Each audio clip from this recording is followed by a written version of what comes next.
আসসালামু আলাইকুম রহমতুল্লাহি ওয়া বারাকাতুহু। আশা করি সবাই ভালো আছেন প্রিয় দেশবাসী। আজকে আমার কিছু কথা বলবো মনের, যেগুলো না বললে আমার মনটা ভালো লাগতেছে না, শান্তি পাচ্ছি না। এই যে আমাদের দেশের এই পরিস্থিতি, খুবই দুরবস্থা।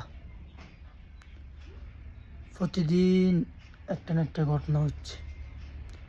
আমাদের দেশের নিরাপত্তাহীনতা মানুষ বসবাস করতেছে। প্রশাসনও ব্যর্থ, তারাও ঠিকঠাক মতো কোনো কার্যক্রম চালু করতে পারতেছে না। আমাদের এই প্রশাসনের এই ব্যর্থতা, এই নিরাপত্তাহীনতা মানুষ ভুগতেছে। তো আমরা সবাই সবার মতো করে সচেতন থাকব।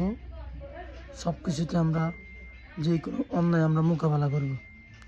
কারণ আপনি যদি ঠিক থাকি, তাহলে আস্তে আস্তে করে এই দেশের শান্তি এবং নিরাপত্তা ফিরে আসবে ইনশাল্লাহ।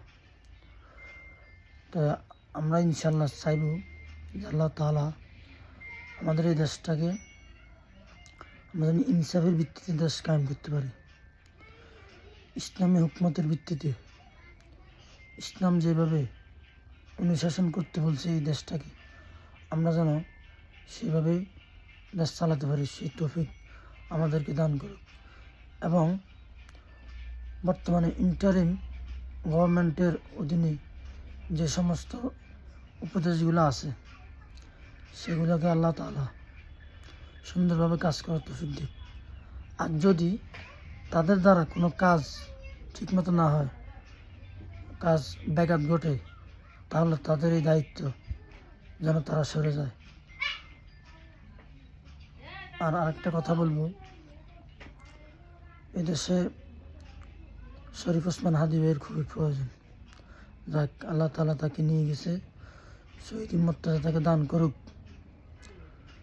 শরীফ ওসমান হাদি ভাই অত্যন্ত ভালো একজন মনের মানুষ, আশাবাদী সেটা মানুষ।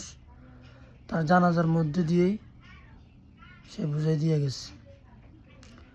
এখন সর্বোপরি সে মৃত ঘোষণা, সে নাই, কিন্তু আমাদের লক্ষ লক্ষ মানুষের মনে প্রাণে শরীফ ওসমান হাদি ভাই বেঁচে আছে।